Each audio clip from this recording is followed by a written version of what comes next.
দেখেন আমি আজকে বৃষ্টিতে ভিজে বাসায় এসেছি। আজকে বৃষ্টির দিনে ভিজতে ভিজতে বাসায় এসে আমি কি কাজ করেছি সেগুলো একটু একটু করে আপনাদের সাথে শেয়ার করব। আজকের ভিডিওটি একটু অন্যরকম। আমি একটু পায়ে ব্যথা পাইছি, তাই আমার মনটা খুব খারাপ। একটু না, অনেক বেশি পায়ে ব্যথা পাইছি। এগুলো নিয়ে আমার অফিসে যাইতে হবে, আর যাচ্ছি। আমি ডাক্তার দেখাইছি, কিন্তু সে রেস্ট লেখে নাই, কিন্তু আমি খুব ব্যথা ফিল করতেছি। ব্যথার ওষুধ দিছে, পাশাপাশি অনেক অ্যান্টিবায়োটিকও দিছে, এগুলো আমি খাচ্ছি। সবাই আমার জন্য দোয়া করবেন। আমি সবার কাছে দোয়া চাচ্ছি যাতে আমার পাটা তাড়াতাড়ি ঠিক হয়ে যায়। আর এই দেখেন, আমি একটু বৃষ্টি ভিডিওতে নেওয়ার চেষ্টা করছিলাম। আমাদের বারান্দা দিয়ে জানালার ভিউ আমার এই যে এরকম অনেক বেশি সুন্দর না? অনেক আপুদের অনেক জানালার ভিউ খুব ভালো, বারান্দার ভিউ খুব ভালো। এই যে আমার বারান্দার ভিউ, বৃষ্টি ভিজা একটা আকাশ, ভাদ্র মাসে বৃষ্টি ভেজা একটা আকাশ কেমন দেখা যাচ্ছে, মেঘলা আকাশ। এই তো দেখেন, আজকের ভিডিওটি ভালো লাগলে অবশ্যই আমার পাশে থাকবেন আপনারা। প্রতিদিন একই কথা বলি, আসলে ভিডিওতে তো প্রতিদিন একই কথা বলতে হবে, আর একই লাইভ দেখাইতে হবে, কারণ আমি তো আর 3-4 জন হইতে পারবো না, আমি তো একাই, তাই আমাকেই দেখাইতে হবে। দেখেন কি অবস্থা,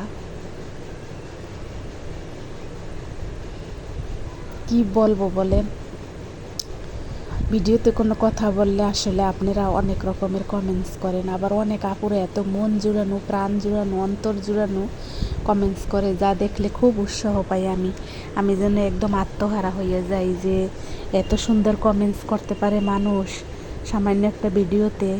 যাই হোক, অনেক কিছু মনে করি বলবো আপনাদের সাথে, কিন্তু যখন ভিডিওটি অন করি তখন আর বলতে পারি না। সব কিছু যেন এলোমেলো হয়ে যায়, সব ভাষা যেন হারিয়ে ফেলি। কেন হারিয়ে ফেলি সেটাও আমি জানি না। তবে বেশ কিছুদিন ধরে মনে মনে ভাবতেছি, কোথাও যদি একটু ঘুরে আসতে পারতাম তাহলে মনটা হয়তো হালকা হইতো, বাচ্চাটার মনটাও হালকা হইতো। সব কিছু মিলেই আসলে বাংলাদেশের অবস্থা দিন দিন যে খারাপ হচ্ছে না ভালো হচ্ছে কিছু বুঝতেই পারছি না। একটা চাকরি আছে, তাই তো অফিসে যাই আসি। দেখেন বৃষ্টিটা কিন্তু অনেক বেশি, কিন্তু বোঝা যাচ্ছে না। তারপরেও বৃষ্টি দেখে বাসায় আসলাম। আসার পরে ছোট একটা ইলিশ, সেটা কেটে বেগুন আর ইলিশ করলাম। আর আমার বাচ্চা এই চিংড়ি মাছ দিয়ে টমেটো দিয়ে যদি এভাবে করা হয়, এটা খুব খাইতে পছন্দ করে। আপনারা এটা দেখবেন আমি কিভাবে করি, অল্প একটু করি, আমার বাচ্চার জন্য করি। ও আসলে এটা পছন্দ করে, তাই করি। আমার বারান্দার ভিউ অত বেশি ভালো না। এই যে বারান্দার ভিউ, এটা কিন্তু আমি 5তলা থেকে শ্যুট করেছি। আমি 5তলার উপর থেকে শ্যুট করেছি। কেমন হয়েছে জানাবেন। ভালো হইলে অবশ্যই ছোট্ট একটা কমেন্টস করবেন, ছোট্ট করে একটা লাইক দিবেন, পাশে থাকা বেলটা আবারও বাজিয়ে দেবেন। এই বাসায় এসে দেখে আমার মেয়ে আমাকে একটু, এই যে এটাকে কী বলে, ডাল মাগনা না কি যেন, ইন্ডিয়ান একটা খাবার ডালের, আমি নাম জানি না, খুব সুস্বাদু ছিল। আর সাথে ছিল রুটি। আমি খুব খেয়েছিলাম, বোঝে নেই তো, সকাল 7:30টায় বেরিয়ে যাই আর আসি 2টা-3টার সময়। তখন বাসায় এসে যা পাই তা তো অবশ্যই আমার খুব ভাল লাগবে খাইতে। আমি এটা খুব খেয়েছিলাম, খুব মজা করে তৃপ্তি করে খেয়েছিলাম। মনে হইতেছিল যে অমৃত খাচ্ছি, অমৃতর মতন লাগছে। এই দেখেন, বলছিলাম না ছোটো একটা ইলিশ, একটু চিংড়ি, এগুলো রান্না করছি। পাশাপাশি এই তো রান্না বাড়া করলাম, আপনাদের সাথে কিছু কথা বললাম। যদি কোনো ভুল ত্রুটি হয়ে থাকে তাহলে ক্ষমা সুন্দর দৃষ্টিতে দেখবেন। আর আমি পিছনের ভিডিওতে যা যা বলেছি তা সবাই ভুলে যাবেন, আমাকে মাফ করে দেবেন। সবাই ক্ষমা সুন্দর দৃষ্টিতেই নিবেন। আস্তে আস্তে আমার চ্যানেল বড় হচ্ছে, যাদের কারণে বড় হচ্ছে তাদেরকে আমার অন্তরের গভীরে জায়গা দিয়ে রাখলাম। তারা সবাই আমার অন্তরে আছে। হয়তো কোনো দিন তাদের ঋণ, তাদের সাথে দেখা, এগুলো কিছুই হবে না। তাদের ঋণও কোনো দিন শোধ করতে পারবো না। কিভাবে শোধ করব? কারণ কত মানুষই তো ভিডিও দেখে, কিন্তু তাদের হয়তো কোনো দিন সামনাসামনি দেখাও হবে না। এটা এত সুন্দর ভালোবাসা, এইটাকেই বলে পবিত্র ভালোবাসা। এরকম ভালোবাসা আসলেই যে হয়, এই ইউটিউবে এসে আমি বুঝতে পারছি। ইউটিউবে এই যে দেখেন, একটু বাচ্চার জন্য একটু দুধও গরম দিয়েছিলাম, গরুর দুধ। এই দুধটা কিন্তু খাঁটি গরুর দুধ ছিল।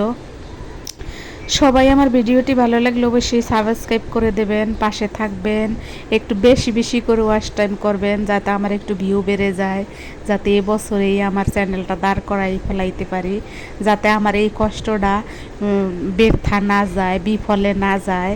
আর আপনারাও যে এত কষ্ট করে আমার ভিডিও দেখছেন সেটাও যাতে বিফলে না যায়, যেন সার্থক হয়। আপনাদের কষ্ট করে দেখা এটাও যেন সার্থক হয়। সবাই একটু বেশি বেশি করে ওয়াচ টাইম দিলে হয়তো বা আমার এটা দাঁড় হয়ে যাবে। দেখেন আমি একটা বেগুন রান্না করছিলাম আর ছোট একটা ইলিশ। আসলে এগুলো তো আপনারা জানেন যে বাংলাদেশের পরিস্থিতি কি কেমন। তারপরে কিছু থালা বাসন ছিল, সেগুলো আমি পরিষ্কার করে নিয়েছিলাম। একটু মরিচের ভর্তা ছিল, সেটাও আজকে খেয়ে শেষ করেছিলাম। বাচ্চাকে একটু খাবার দাবার দিয়েছি, বেড়ে দিয়েছি প্লেটে, পরে বাচ্চা নিয়ে খাওয়া দাওয়া করছে। এই তো দেখেন, আপনাদের আজকের ভিডিওটা কেমন লাগলো অবশ্যই ছোট্ট একটা কমেন্টস করবেন। যারা এখনও আমাকে সাবস্ক্রাইব করে নাই একটু কষ্ট করে একটা সাবস্ক্রাইব করে দেন, একটা লাইক দিয়ে দেন, পাশে থাকা বেলটা অন করে রাখেন, আমি যেন আবারও আপনাদের সাথে ভিডিওতে ফিরে আসতে পারি, ফিরে ফিরে এসে যেন আপনাদের সাথে কথা বলতে পারি, কিছু ভালো কিছু মন্দ টুকটাক যা পারি সেগুলো আপনাদের মাঝে শেয়ার করি।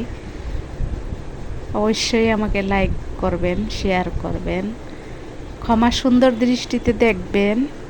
সবাই ভালো থাকবেন, আমার ভিডিওর পাশে থাকবেন, আমার সাথে সুন্দর সুন্দর কমেন্টসে দেখা করবেন। আল্লাহ হাফেজ, আসসালামু আলাইকুম, আল্লাহ হাফেজ।